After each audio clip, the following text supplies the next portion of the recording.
कालू कौवा बहुत अमीर था, जिस कारण कालू कौवा काफी ज्यादा घमंडी भी हो गया था। वे गरीब पक्षियों को अपने से बहुत ही कमतर समझता था। अरे रानी, ये तुम इस गरीब कबूतर के बेटे को यहाँ पर क्यों लाई हो? तुम्हें पता है ना, मुझे गरीब पक्षी बिल्कुल नहीं पसंद। कालू जी, ये नन्हा कबूतर मेरे राजू कौवे का दोस्त है और आप ये क्या हर समय अमीरी गरीबी करते रहते हैं? हम सब पक्षी हैं और हम सब एक जैसे हैं, हमें कोई फर्क नहीं। फर्क है, बहुत फर्क है। बस मुझे अपने घर में इन गरीब पक्षियों का साया भी नहीं चाहिए। चलो नन्हे कबूतर, निकल जाओ मेरे घर से और आइंदा कभी मत आना मेरे घर में। कालू अंकल, मैं तो यहाँ अपने दोस्त राजू कौवे के साथ खेलने आया हूँ। दोस्ती करने के लिए तुम्हें सिर्फ मेरा मासूम राजू कौवा मिला था। जाओ, जाकर पहले अमीर होकर आओ, फिर दोस्ती करना मेरे राजू कौवे से। बस कालू कौवा उस नन्हे कबूतर की बेइज्जती करके उसे भगा देता है। उसी जंगल में एक मीनू चिड़िया भी रहती थी। मीनू चिड़िया भी काफी गरीब थी। मीनू चिड़िया के 2 बच्चे थे। मानो चिड़ी सोनो चिड़िया, आज भोजन थोड़ा कम है। तुम दोनों को आज इसी भोजन में अपना पेट भरना होगा। मम्मा, मुझे ये गरीबी बिल्कुल पसंद नहीं। हमें तो हर चीज के लिए तरसना पड़ता है। और देखें, हमारे पास तो एक पक्का घर भी नहीं है। इस बेकार से घोंसले में रह रहकर मैं तो बहुत ज्यादा परेशान आ गया हूँ। हाँ मम्मा, अगर मेरे पापा जिंदा होते तो भी कुछ न कुछ जरूर कर लेते। अपने बच्चों की बात सुनकर मीनू चिड़िया सोचने लगती है। इन बेचारे बच्चों को क्या पता कि इनके बाबा बहुत अमीर थे। अगर वे दूसरे जंगल में मुझसे बिछड़े न होते तो आज हम बहुत ज्यादा अमीर होते। परंतु अब तो कुछ भी नहीं पता। मैं नहीं जानती कि सोनू चिड़ी कहाँ है, वे जिंदा है या फिर नहीं। वहीं दूसरी तरफ कालू कौवा तो और भी ज्यादा घमंडी होता जा रहा था। कालू जी, ये केले का बड़ा पता है। ये मुझे मेरे भाई ने दिया था। अगर बारिश में घर की छत का कोई मसला हो जाए तो मैं इसे अपने घर की छत पर लगा लूंगी, ताकि बारिश का पानी हमारे घर में न आ सके। रानी, ये तुम क्या कह रही हो? हमारा घर बहुत मजबूत है और हम इतने अमीर हैं। अब क्या हम अपने घरों की छत पर ये केले के पत्ते लगाएंगे? अच्छा, दो जरा ये पत्ता मुझे इधर। कालू कौवा भी केले का बड़ा पत्ता लाकर अपने घर के बाहर फेंक देता है। रानी, हमें इस केले के पत्ते की कोई जरूरत नहीं है। हमारे पास बहुत बड़ा घर है। अपनी ये गरीबों वाली सोच तुम बस अब छोड़ दो। कालू जी, बहुत घमंड है आपको अपनी अमीरी पर, परंतु इतना घमंड अच्छा नहीं। क्या पता ये पत्ता हमारे किसी काम आ सके। बस बस रानी, ज्यादा मेरा दिमाग मत खराब करो और चलो घर में। कालू कौवे का फेंका हुआ पत्ता अब मीनू चिड़िया को मिल जाता है। अरे वाह, इतना बड़ा केले का पत्ता! ये पत्ता तो बहुत अच्छा है। और वैसे भी केले के पत्ते तो जंगल में मिलते ही नहीं हैं। ये तो बारिशों के मौसम में मेरी बहुत काम आएगा। बस फिर मीनू चिड़िया वे केले का पत्ता अपने घोंसले में ले जाती है। अगले दिन तोता सब पक्षियों को जोर जोर से आवाज लगाता है। अरे अरे पक्षियों, मेरी बात सुनो। सारे पक्षी अपने घरों को बंद कर लो, अपनी छतों को भी मजबूत कर लो, क्योंकि बस कुछ ही देर में जंगल में तेज बारिश शुरू होने वाली है। बस तोते की बात सुनकर सारे पक्षी अपनी अपनी तैयारियों में लग जाते हैं। तुमने देखा ना रानी, ये गरीब पक्षी बारिश का सुनकर कैसे परेशान हो गए। हा हा हा हा हा हा हा। और हमें देखो, हमें किसी चीज की कोई चिंता नहीं। हम कितने आराम से अपने घर में बैठे हैं। वहीं दूसरी तरफ मीनू चिड़िया ने केले का बड़ा पत्ता अपने घोंसले की छत बनाकर लगा लिया था। देखो मेरे बच्चों, अब हम बारिश में नहीं भीगेंगे, क्योंकि मैंने इन पत्तों को बड़ी मजबूती से लगाया है। मम्मा, बस अब आप भी थोड़ा आराम कर लो, क्योंकि बारिश का सुनकर तो आप कब से काम कर रही थी। कुछ देर बाद बारिश शुरू हो जाती है। मीनू चिड़िया अपने परिवार के साथ अपने घोंसले में आराम से बैठी होती है। रानी, तुम यहीं रुको, मैं जरा देख कर आता हूँ कि गरीब पक्षियों ने बारिश से बचने के लिए क्या क्या इंतजाम किए हैं। फिर कालू कौवा वहाँ से चला जाता है। जंगल में किसी पक्षी ने छाता तो कोई पक्षी फलों को काटकर उसके अंदर बैठा हुआ था। तभी कालू कौवा मीनू चिड़िया का घोंसला देखता है। अरे, ये तो मीनू चिड़िया ने केले का पत्ता लगाया हुआ है। ये पत्ता तो जरूर मेरा है। मेरा फेंका हुआ पत्ता इस मीनू चिड़िया ने ले लिया। इसलिए अभी बताता हूँ जाकर। फिर कालू कौवा फौरन मीनू चिड़िया के पास आता है।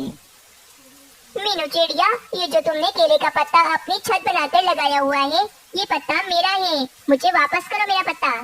कालू कौवी, तुम्हारे पास तो अपना मजबूत घर है ना, तो तुम्हें इस केले के पत्ते की क्या जरूरत है? अगर ये पत्ता मैं तुम्हें दे दूंगी तो मेरे बच्चे बारिश में भीग जाएंगे। मैं कुछ नहीं जानता, मुझे मेरा केले का पत्ता वापस करो। कालू अंकल, आप चले जाओ यहाँ से, हम नहीं दे सकते आपको ये पत्ता। ठीक है, मत दो मुझे ये पत्ता। फिर कालू कौवा उस पत्ते पर जोर जोर से उछलकर उस पत्ते की छत को तोड़ देता है। हाय रे कालू कौवे, ये तुमने क्या किया? आखिर क्या मिला तुम्हें ये सब कुछ करके? आनंद आ गया भाई ये सब कुछ करके। तुम जैसे गरीब पक्षियों को तो इस तेज बारिश में भीगकर मर ही जाना चाहिए। कालू कौवे, तुमने जानबूझकर हमें तंग किया है, देखना तुम्हें इसकी सजा जरूर मिलेगी। फिर मीनू चिड़िया अपने बच्चों को लेकर वहाँ से चली जाती है और एक गुफा में आ जाती है। मम्मा, मुझे बहुत सर्दी लग रही है, ये गुफा तो बहुत ठंडी है। तभी ही वहाँ पर एक चिड़ा आ जाता है। अरे भाई, ये गुफा में कौन पक्षी घुस गया? मीनू चिड़िया उस चिड़े को देखकर हैरान रह जाती है, क्योंकि वे चिड़ा और कोई नहीं बल्कि मीनू चिड़िया का पति सोनू चिड़ा था। सोनू चिड़े, आप चिंता है? अरे मेरे चिड़े सोनू चिड़िया, देखो देखो, यही तुम्हारे बाबा हैं। कहाँ चले गए थे आप? मैंने आपको कहाँ कहाँ नहीं ढूंढा। मीनू चिड़िया, मुझे दूसरे जंगल के उल्लू महाराज ने कैद कर लिया था। तुम्हें पता है, मुझ पर एक पक्षी ने झूठा चोरी का इल्जाम लगा दिया था, जिस कारण मैं पूरे 5 साल दूसरे जंगल की कैद में रहा। बस जैसे ही मैं वहाँ से आजाद हुआ तो मैं फौरन अपने जंगल वापस आ गया। मीनू चिड़िया, चलो मेरे घर। अब तुम इस तरह गुफा में नहीं रहोगी, अब तुम मेरे साथ आराम से बड़े से घर में रहोगी। फिर सोनू चिड़ा अपने परिवार को लेकर अपने घर की तरफ चला जाता है। बारिश काफी ज्यादा तेज हो रही थी। कालू कौवा सब पक्षियों को परेशान करके अपने घर की तरफ वापस आता है तो वे देखता है उसका घर तो पेड़ से नीचे गिर के पूरी तरह से टूट गया होता है और रानी कौवी भी काफी ज्यादा जख्मी होती है। रानी, ये सब कुछ कैसे हो गया? हमारा घर कैसे टूट गया? अरे बाप रे, हमारा राजू कौवा कहाँ है? वो तो यहाँ कहीं नहीं दिख रहा मुझे। रानी, कुछ तो बोलो, बताओ भाई, कहाँ है राजू कौवा? कालू जी, हमारा राजू कौवा घर के अंदर दब के मर चुका है, और पता है हमारे दोनों अंडे भी घर में ही टूट चुके होंगे। हम तो अपने घर में आराम से बैठे थे, अचानक जोरदार बिजली आकर हमारे घर पर गिरी और हमारा घर नीचे जमीन पर गिर गया और राजू कौवा और अंडे उसी घर में दब गए। ऐसा नहीं हो सकता रानी, मेरा राजू कौवा मुझे छोड़कर नहीं जा सकता। आप तो कुछ बोलिए मत, ये सब कुछ सिर्फ और सिर्फ आपकी वजह से हो रहा है। ना तो आप घमंड करते और न ही हमारे साथ ये सब कुछ होता। आपने न जाने कितने गरीब पक्षियों के साथ गलत किया है, जिसकी सजा आज हम सबको भुगतनी पड़ रही है। तभी कालू कौवे को मीनू चिड़िया की बात याद आती है। कालू कौवे, तुमने जानबूझकर हमें तंग किया है, देखना तुम्हें इसकी सजा जरूर मिलेगी। रानी, तुम ठीक कह रही हो, मैंने अभी मीनू चिड़िया और उसके बच्चों को बहुत परेशान किया था, शायद ये मुझे उसी की सजा मिल रही है। अब इस तरह कालू कौवे के पास पछतावे के अलावा कुछ नहीं बचता और कालू कौवे को अपने घमंड की सजा मिल जाती है। आज से 2 दिन के बाद मेरा जन्मदिन है। लगता है हर बार की तरह इस बार भी सभी पक्षी मेरा जन्मदिन बहुत ही धूमधाम से मनाएंगे। लेकिन इस बार जंगल में किसी भी पक्षी ने मेरे जन्मदिन की अभी तक तैयारी नहीं की है, और तो और कालू जी ने भी अभी तक मेरे जन्मदिन पर मुझे क्या तोहफा देना है ये भी नहीं बताया है। लगता है इस बार जंगल में किसी भी पक्षी को मेरा जन्मदिन याद ही नहीं है। रानी कौवी इतना कहती ही है कि वहाँ पर कालू कौवा आ जाता है। चलो, मैं किसी न किसी तरह कालू जी से पूछती हूँ कि 2 दिन के बाद मेरा जन्मदिन है, क्या उनको मेरा जन्मदिन याद है या फिर नहीं। कालू जी, आज से 2 दिन के बाद कुछ है, क्या आपको याद है या फिर नहीं? रानी, आज से 2 दिन के बाद क्या है, मुझे तो याद ही नहीं है, तुम ही बता दो कि आज से 2 दिन के बाद क्या है। मेरा अंदाजा बिल्कुल ठीक निकला, कालू जी को मेरा जन्मदिन बिल्कुल भी याद नहीं है। ये कालू जी मेरा जन्मदिन कैसे भूल सकते हैं? बताओ रानी, आज से 2 दिन के बाद क्या है? कुछ नहीं कालू जी, कुछ भी नहीं है, आप अपना काम कीजिए। मैं सब समझता हूँ कि आज रानी मुझ पर इतना गुस्सा क्यों है। रानी को लगता है कि मुझे उसका जन्मदिन याद नहीं है, लेकिन मुझे तो उसका जन्मदिन याद है। लेकिन मैं रानी का जन्मदिन बहुत ही धूमधाम से मनाऊंगा और रानी को मैं सरप्राइज दूंगा। रानी, मैं जरा कुछ देर में आता हूँ, मुझे किसी काम से जाना है। ये कहकर वे कालू कौवा वहाँ से चला जाता है। लगता है कालू जी मुझसे बिल्कुल भी प्यार नहीं करते हैं, जभी तो इनको मेरा जन्मदिन याद नहीं है।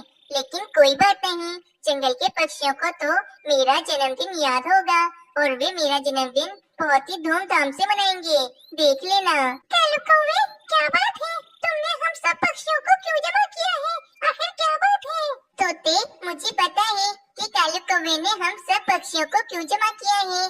कालू कौवे, तुम हम सब पक्षियों से यही कहना चाहते हो ना कि आज से 2 दिन के बाद रानी कौवी का जन्मदिन है और हम रानी कौवी का जन्मदिन बहुत ही धूमधाम से मनाएं, है ना? हाँ हाँ मीनू चिड़िया, मैं तुम सब पक्षियों से यही बात कहने वाला था, लेकिन मीनू चिड़िया, मैंने और रानी कौवी ने तुम सब पक्षियों के साथ कितना गलत किया है। फिर भी मीनू चिड़िया, तुम्हें रानी कौवी का जन्मदिन याद है? मुझे तो ये बात सुनकर बहुत ही हैरत है। कालू कौवी, रानी कौवी ने हम सब के साथ जो भी किया, हम सब ने उसके लिए रानी कौवी को माफ कर दिया है और हम रानी कौवी से बहुत ही ज्यादा प्यार करते हैं। और देखना कालू कौवे, हम रानी कौवी का जन्मदिन बहुत ही धूमधाम से मनाएंगे। हाँ कालू कौवे, तुम्हें याद है कि हमने पिछली बार रानी कौवी का जन्मदिन कितने धूमधाम से मनाया था और हम सब पक्षियों ने रानी कौवी को कितने अच्छे अच्छे तोहफे भी दिए थे। हाँ हाँ कबूतर, मुझे रानी कौवी का पिछला जन्मदिन बहुत ही अच्छे से याद है, लेकिन मीनू चिड़िया, रानी कौवी मुझ पर बहुत ज्यादा गुस्सा है क्योंकि रानी कौवी को लगता है कि मुझे उसका जन्मदिन याद नहीं है। कालू कौवी, जब हम रानी कौवी को सरप्राइज देंगे तो उस पर जो तुम्हारे लिए गुस्सा है, वे गुस्सा भी दूर हो जाएगा और रानी कौवी बहुत ज्यादा खुश हो जाएगी। मीनू चिड़िया, मैं चाहता हूँ कि मैं रानी कौवी को तोहफे में एक बहुत ही ज्यादा बड़ा सा घर दूँ। रानी कौवी की यही ख्वाहिश है कि रानी कौवी एक बहुत ही सुंदर से घर में रहे और मैं चाहता हूँ कि ये ख्वाहिश मैं रानी कौवी की जरूर पूरी करूँ।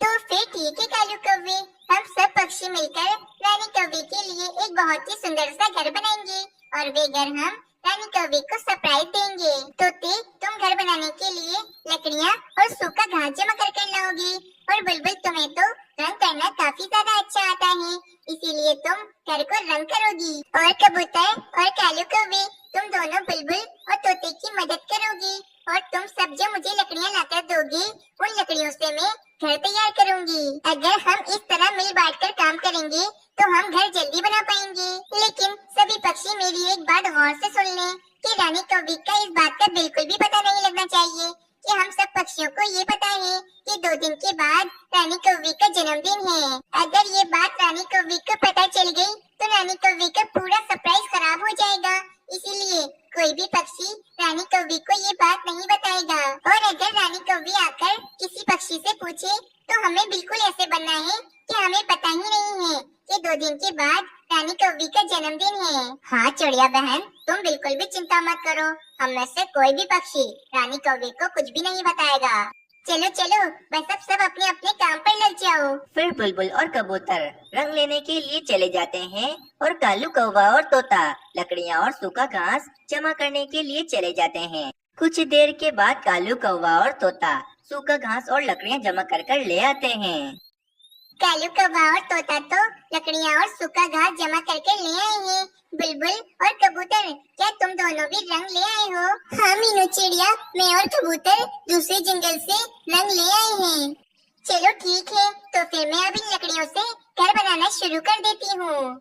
इतने समय से ये कालू जी कहाँ पर हैं? अभी तक नहीं आए, कहीं घूम रहे होंगे। चलो मैं इनको पकड़ कर लाती हूँ। फिर रानी कौवी कालू कौवे को ढूंढने के लिए निकल जाती है। रानी कौवी कालू कौवे को ढूंढते ढूंढते पक्षियों के पास आ जाती है और वहाँ पर कालू कौवा भी होता है। कालू जी, तुम यहाँ क्या कर रहे हो? मैंने तुम्हें कहाँ कहाँ नहीं ढूंढा, बताओ तुम यहाँ क्या कर रहे हो? रानी कौवी, तुम यहाँ मीनू चिड़िया अपना नया घर बना रही है, तो बस मैं मीनू चिड़िया के साथ उसका नया घर बनाने में मदद कर रहा हूँ। तुम सब पक्षी मुझे बताओ कि आज से 2 दिन के बाद कुछ है क्या? तुम में से किसी भी पक्षी को याद है कि आज से 2 दिन के बाद क्या है? नहीं रानी कौवी, हमें नहीं पता है कि आज से 2 दिन के बाद क्या है। तुम खुद ही बता दो कि आज से 2 दिन के बाद क्या है। मीनू चिड़िया, क्या तुम्हें भी याद नहीं है कि आज से 2 दिन के बाद क्या है? नहीं रानी कौवी, मैं तो अपने काम में इतनी व्यस्त रहती हूँ कि मुझे कुछ याद नहीं है कि आज से 2 दिन के बाद क्या है। इन सब पक्षियों में से किसी भी पक्षी को याद नहीं है कि आज से 2 दिन के बाद मेरा जन्मदिन है। इन सब पक्षियों को तो मैं अपना समझती थी, लेकिन ये सब पक्षी मुझसे बिल्कुल भी प्यार नहीं करते हैं। फिर वे रानी कौवी गुस्सा होकर वहाँ से चली जाती है। फिर ऐसे ही 2 दिन बीत जाते हैं। आज रानी कौवी का जन्मदिन था, लेकिन रानी कौवी को लग रहा था कि किसी भी पक्षी को रानी कौवी का जन्मदिन याद ही नहीं है। ये देखो तो कालू जी को कितने मजे से भोजन खा रहे हैं। इनको तो याद ही नहीं है कि आज मेरा जन्मदिन है। और पक्षियों को तो देखो, सबके सब अपने अपने कामों में व्यस्त हैं। ये नहीं कि कोई पक्षी आकर मुझे मेरा जन्मदिन ही विश कर दे। वहीं दूसरी तरफ पक्षियों ने रानी कौवी के जन्मदिन की पूरी तैयारी कर ली थी। और वहीं मीनू चिड़िया ने भी रानी कौवी का एक बहुत ही बड़ा सुंदर सा घर बना दिया था। रानी कौवी का घर कितना सुंदर लग रहा है। बुलबुल ने रंग भी कर दिया है, जिसके कारण ये घर कितना ज्यादा सुंदर लग रहा है। चलो अब मैं पक्षियों के पास जाती हूँ। पक्षियों, सारी तैयारी हो गई है। हमने रानी कौवी के घर को भी बहुत ही सुंदर बना दिया है और हमने केक भी मंगा लिया है। बस अब रानी कौवी और कालू कौवे को बुलाने का रह गया है। मीनू चिड़िया, मैं अभी कालू कौवे और रानी कौवी को बुलाकर लाती हूँ। फिर वे बुलबुल रानी कौवी को बुलाने के लिए चली जाती है। बस अब बहुत हो गया है। अब मैं इस जंगल में नहीं रहूंगी। मैं हमेशा हमेशा के लिए ये जंगल छोड़कर अपनी माँ के जंगल में जा रही हूँ और मैं अपनी माँ के पास ही रहूंगी। कालू जी, मैं अपनी माँ के घर जा रही हूँ। मैं जान चुकी हूँ कि इस जंगल में कोई भी पक्षी मुझसे बिल्कुल भी प्यार नहीं करता है, इसीलिए मैं इस जंगल को हमेशा हमेशा के लिए छोड़कर जा रही हूँ। अरे अरे भी क्या हो गया रानी कौवी, तुम कहाँ जा रही हो? देखो ना बुलबुल, ये रानी कौवी कह रही है कि इस जंगल में कोई भी पक्षी रानी कौवी को प्यार नहीं करता है, इसीलिए ये जंगल छोड़कर रानी कौवी अपने माँ के घर जा रही है। रानी कौवी, तुम भले अपनी माँ के यहाँ चली जाना, लेकिन मुझे तुम्हें कुछ दिखाना है, इसीलिए तुम अपनी आँखों पर पट्टी बांधो। फिर बुलबुल रानी कौवी की आंखों पर पट्टी बांध देती है और वे बुलबुल कालू कौवे और रानी कौवी को लेकर पक्षियों के पास चली जाती है। अरे भाई बुलबुल, मुझे कहाँ ले आई हो? मेरी आँखों से पट्टी खोलो, मुझे कुछ नहीं दिख रहा है। फिर रानी कौवी अपनी आंखों से पट्टी खोल देती है। जब रानी कौवी अपनी आंखें खोलती है तो रानी कौवी अपना सरप्राइज देखकर काफी ज्यादा खुश हो जाती है। पक्षियों, तुम सबको मेरा जन्मदिन याद था और कालू जी, आपको भी मेरा जन्मदिन याद था। हाँ हाँ रानी, हम सबको तुम्हारा जन्मदिन याद था। हम भला तुम्हारा जन्मदिन कैसे भूल सकते हैं? फिर रानी कौवी अपने जन्मदिन का केक खाती है और सभी पक्षियों को अपने जन्मदिन का केक खिलाती है। रानी कौवी, अब केक खिलाना तो खत्म हो गया है। चलो अब हमें तुम्हारे जन्मदिन का एक बहुत ही बड़ा सा तोहफा देना है। चलो तुम हमारे साथ चलो। फिर मीनू चिड़िया रानी कौवी को लेकर उसके घर के पास आ जाती है और रानी कौवी से कहती है, रानी कौवी, ये तुम्हारा घर है। हम सब पक्षियों ने मिलकर तुम्हें ये घर तोहफे में दिया है। ये तुम्हारे जन्मदिन का तोहफा है रानी कौवी। रानी कौवी इतना बड़ा और इतना सुंदर घर देखकर काफी ज्यादा खुश हो जाती है और रानी कौवी की आंखों में आंसू आ जाते हैं। पक्षियों, मुझे माफ कर दो। मुझे तो लगा था कि तुम सब पक्षियों को मेरा जन्मदिन याद ही नहीं है, लेकिन तुम सब पक्षियों ने मुझे मेरे जन्मदिन पर कितना बड़ा तोहफा दिया है। फिर अब रानी कौवी और जंगल के सभी पक्षी खुशी खुशी अपने जंगल में रहने लगते हैं। आप लोगों को ये कहानी कैसी लगी हमें कमेंट कर जरूर बताएं। हमें आपके कमेंट का बेसब्री से इंतजार रहेगा।